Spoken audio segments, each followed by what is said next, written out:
Hello बच्चों, इससे पूर्व हम लोगों ने पार्ट 3 में पढ़ा था कि भारत में कंपनी राज का विस्तार कैसे हुआ, किन किन के बीच हुआ, कौन कौन सी संधियां हुई, कौन कौन से समझौते हुए, किन किन के बीच युद्ध लड़ा गया, इसके बारे में पढ़ा। आज हम पढ़ेंगे पार्ट 4, भारत में कंपनी राज का क्या प्रभाव हुआ, इसके बारे में हम लोग डिटेल में पढ़ेंगे।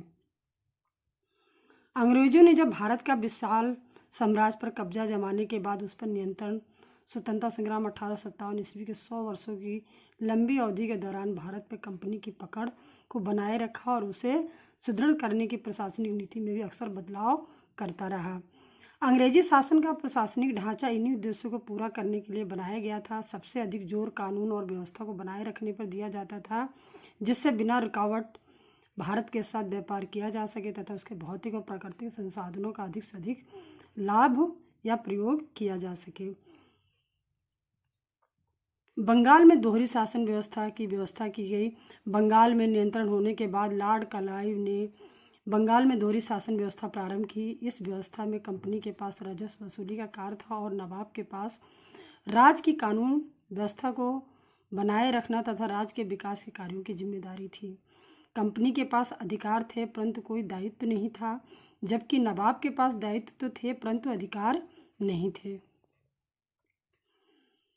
इसी दौरान 1769 से 70 ईस्वी में अकाल पड़ने के कारण बंगाल की जनता की कठिनाई और भी बढ़ गई। जनता को राहत पहुंचाने का कोई भी कार्य नहीं किया गया। इससे इंग्लैंड में कंपनी की बहुत आलोचना हुई, परंतु कंपनी के अधिकारी अधिक धन कमाने में ही लगे रहे। कंपनी के अधिकारियों के कीमती उपहार में काफ़ी धन प्राप्त हो रहा था। निजी व्यापार से भी वे काफ़ी धन कमा रहे थे और कंपनी के अधिकारियों के भ्रष्टाचार को देख करके ब्रिटिश वासी मांग करने लगे कि कंपनी अधिकारियों को नियुक्ति में योग्यता के मापदंड भी निश्चित किए जाएं तथा कंपनी के अधिकारियों से आय व्यय का लेखा जोखा भी रखा जाए। इस भ्रष्ट अधिकारियों के कारण कंपनी घाटे में जा रही थी। अब ऐसी स्थिति आ गई कि कंपनी को व्यापार करने के लिए ब्रिटिश सरकार से लगभग 10 लाख पाउंड यानी ब्रिटिश मुद्रा के ऋण के रूप में भी मांग करनी पड़ी। ऐसी स्थिति में ब्रिटिश कि संसद में इस बात का जोरदार मांग होने लगी कि कंपनी एवं उसके अधिकारियों के कार्यों की देख रेख तथा लेखे जोखे तथा उसकी योग्यता नियुक्ति आदि के लिए भी पूर्व कानून में परिवर्तन किया जाए। साथ ही कंपनी के गतिविधियों पर भी प्रभावी नियंत्रण रखा जाए और सरकारी नियंत्रण के लिए कानून बनाया जाए। ब्रिटेन के नए उद्योगपति जो व्यापार पर कंपनी के एकल अधिकार से असंतुष्ट थे, उन्होंने भी कंपनी के कानूनों में बदलाव का समर्थन किया। इन्हीं कारणों से निम्नलिखित एक्ट या धाराएं बनाई गई। पहला है, भारत में वैधानिक विकास का प्रारंभ कब हुआ? रेगुलेटिंग एक्ट 1773 ईस्वी में बना। कंपनी की गतिविधियों को नियंत्रण एवं निर्देशित करने के लिए 1773 में रेगुलेटिंग एक्ट बनाया गया। कंपनी के डायरेक्टरों से कहा गया कि वे नंबर 1 वे अपनी कंपनी के राजनीतिक, व्यापारिक, सैनिक और राज्यों से संबंधित सभी तथ्य ब्रिटिश संसद के सामने रखें। कंपनी के अधिकारियों के अतिरिक्त धन ना कमाए, इसके लिए वह आवश्यक हो गया कि इंग्लैंड वापस लौटने पर अपनी संपत्ति का हिसाब किताब या ब्यौरा दें। इन एक्ट के अंतर्गत बंगाल के गवर्नर को कंपनी के संपूर्ण भारतीय क्षेत्र का गवर्नर जनरल नियुक्त किया गया। उनकी मदद के लिए 4 सदस्यों की एक परिषद बनाई गई। चौथा, न्याय व्यवस्था को पुनर्गठित करने के लिए कोलकाता में एक सर्वोच्च न्यायालय की भी व्यवस्था की गई। पिट्स का इंडिया एक्ट 1784 में ब्रिटिश संसद ने 1784 में एक नया कानून पारित किया जो पिट्स इंडिया एक्ट कहलाया। इस अधिनियम के द्वारा नंबर 1 ब्रिटेन में एक नियंत्रण परिषद, बोर्ड ऑफ कंट्रोल की स्थापना हुई। इस परिषद के द्वारा ब्रिटिश सरकार को भारत में कंपनी के सैनिक, असैनिक तथा राजस्व संबंधी मामलों में एकाधिकार प्राप्त हो गया। गवर्नर जनरल को भारत स्थित सभी ब्रिटिश फौजों का मुख्य सेनापति बनाया गया। व्यावसायिक मामलों में कंपनी की स्थिति यथावत रखी गई। इस कानून के द्वारा ही प्रशासनिक ढांचे का निर्माण किया गया, जिसके आधार पर 1857 ईस्वी तक भारत में कंपनी का शासन चलता रहा और ब्रिटिश संसद के कुछ चार्टर एक्ट पास किए जो निम्नलिखित हैं।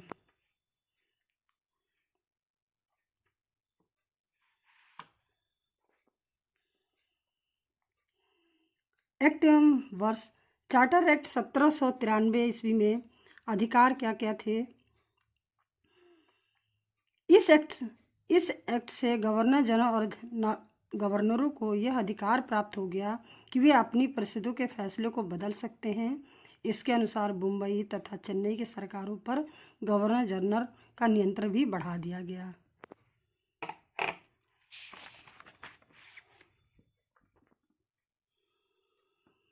चार्टर एक्ट 1813 ईस्वी में इस एक्ट से चाय के व्यापार को छोड़कर कंपनी का अधिकार व्यापारिक एकाधिकार समाप्त कर दिया गया तथा ब्रिटिश निवासियों को भारत से व्यापार करने की स्वतंत्रता मिली। सेकेंड, भारत में शिक्षा के प्रसार पर व्यय हेतु 1 लाख रुपए का प्रावधान किया गया। तीसरा, गवर्नर जनरल गवर्नरों की नियुक्ति का अधिकार कंपनी के निर्देशकों के पास ही बना रहा, परंतु उसमें ब्रिटेन की सरकार की स्वीकृति आवश्यक हो गई।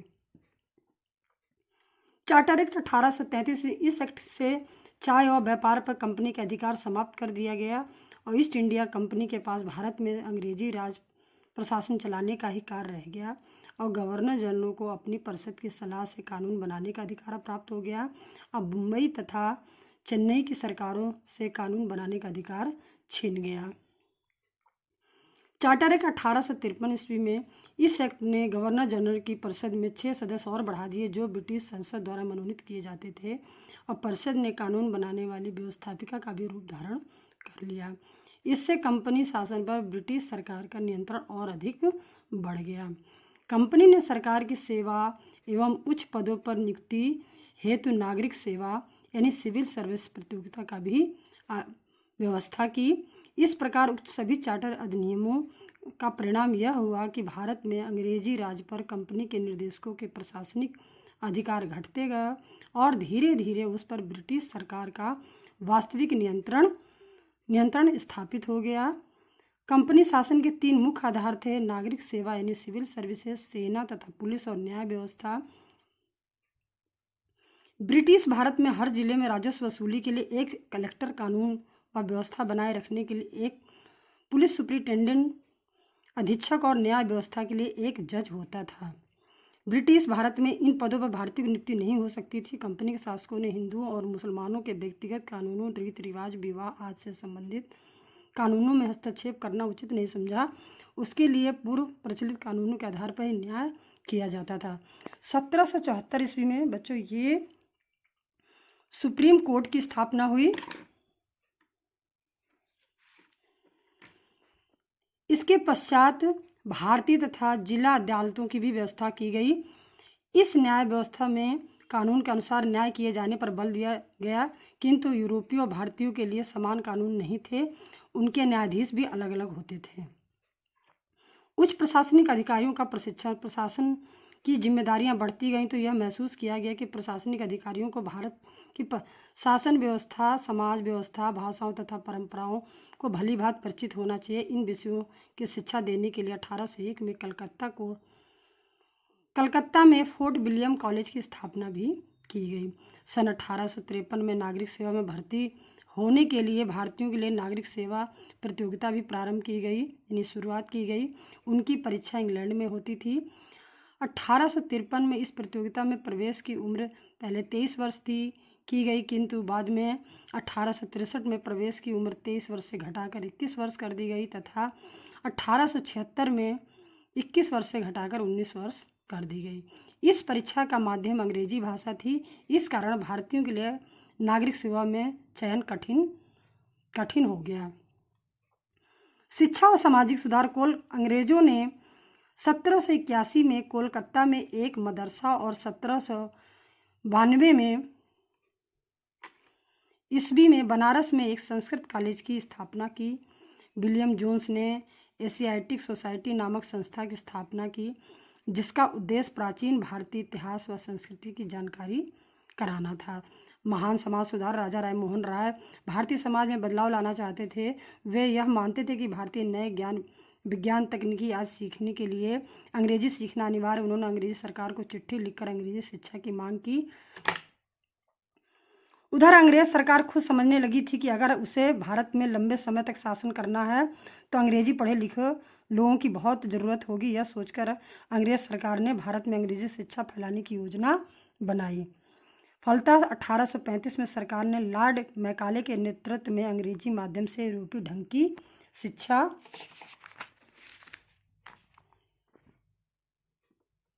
प्रणाली अपनाने की नीति घोषित की गई, जिसके तहत फारसी तथा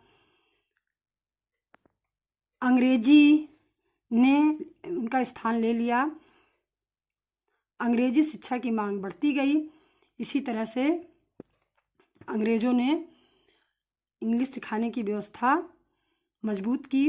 भूमि सुधार। अंग्रेज सरकार अपनी आमदनी बढ़ाने के लिए माल गुजारी, भूमि कर वसूल करने के तरीकों पर भी विचार करने लगे। वारेन हेस्टिंग ने यह नियम बनाया कि गांव की माल गुजारी वसूल करने के लिए किसी को ठेका दे दिया जाए और माल गुजारी वसूल करने वाले का काम ठीक ना हो तो उसे दूसरे व्यक्ति को काम सौंप दिया जाए।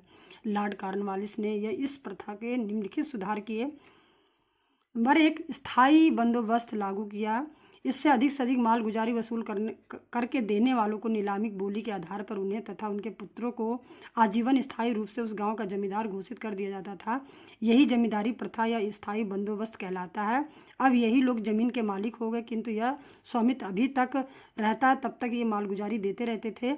उन्हें जमीन जोतने बोने वाले काश्तकारों को हटाने और उनसे जमीन छीन लेने का भी अधिकार था। यह प्रथा बंगाल, उड़ीसा और अवध प्रांत में भी प्रारंभ की गई। बच्चों, रैयतवाड़ी किसे कहते हैं? रैयतवाड़ी प्रथा किसे कहते हैं? यह दक्षिण भारत के मद्रास प्रांत में माल गुजारी देने का उत्तरदायित्व रैयत यानी काश्तकार को सौंपा गया। माल गुजारी की धनराशि लगभग 30 वर्षों के लिए निश्चित कर दी जाती थी। रैयत अपनी उपज का लगभग आधा भाग सरकार को माल गुजारी के रूप में देता था। तीसरा है महलवाड़ी प्रथा किसे कहते हैं? उत्तर प्रदेश के पश्चिम में दिल्ली और पंजाब के आसपास माल गुजारी कई गांवों के समूह के स्वामियों से वसूल की जाती थी। ये समूह महाल कहलाते थे, इसीलिए इस प्रथा को महालवाड़ी प्रथा कहते हैं। सरकार महाल पर स्वामित्व रखने वाले से माल गुजारी वसूल करने का भी समझौता करती थी। भारतीय उद्योग धंधों का विनाश कैसे हुआ? अंग्रेज भारत से कच्चा माल, सूत, कपास ले जाते थे तथा मशीनों से माल तैयार करते थे, जो कि हाथ से बने सामान से सस्ता होता था। यह तैयार माल को ज़्यादा से ज़्यादा दाम में बेच देते थे। इसी कारण भारतीय उद्योग इंग्लैंड के उद्योग से समझ टिक नहीं पाया। इसी कारण भारतीय उद्योग धंधों का विनाश होने लगा। एक्ट और धारा किसे कहते हैं? किसी विषय पर बनाए गए कानून या अधिनियम को एक्ट या धारा कहते हैं। लगान किसे कहते हैं? कृषि भूमि पर लगने वाला कर या टैक्स को लगान कहते हैं।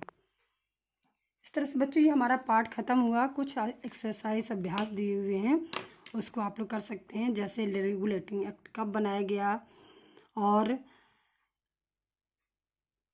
कुछ क्वेश्चन हैं। एशियाटिक सोसाइटी की स्थापना कब की गई, किसने की? अति लघुत्तरी प्रश्न, बंगाल की दोहरी शासन व्यवस्था से किसने शुरू की? फोर्ट विलियम कॉलेज की स्थापना कब हुई? सुप्रीम कोर्ट की स्थापना किस गवर्नर जनरल के समय में हुई थी? इसका हम लोग। और पिट्सबर्ग इंडिया एक्ट के बारे में क्या जानते हैं? स्थायी बंदोबस्त क्या था? अंग्रेजों ने भारतीय उद्योग को किस प्रकार नष्ट किया?